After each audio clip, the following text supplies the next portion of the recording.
మళ్ళీ వస్తారన్న.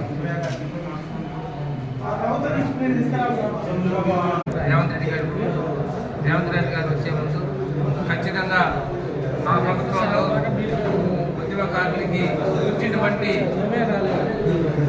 ఎటువంటి అవకాశాలు ఇవ్వలేదని మీరు ఆ రోజు నిజంగా రేవంత్ రెడ్డి గారిని కలవడం, రేవంత్ రెడ్డి గారు కాంగ్రెస్ ప్రభుత్వం వస్తే ఖచ్చితంగా మేము కాపాడుతామని మీ అందరికీ ఒక గుర్తింపు చేస్తానని ఆ రోజు ఏదైతే వాగ్దానం ఇచ్చారో దాని రూపంలో మీరు ఈరోజు పాదయాత్ర సాగించడం సంతోషంగా ఉంది. మన హక్కులు, మన రైట్స్, మనం ఏదైతే నష్టపోయామో దాన్ని సాధించే దాంట్లో ఈరోజు మీరు ముందొచ్చినందుకు మీకు తెలుసు. ఈరోజు అంత పెద్ద ఉద్యమం చేస్తే అందరు చాలామంది ప్రాణాలు కోల్పోతే తప్ప ఈ తెలంగాణ రాలేదు.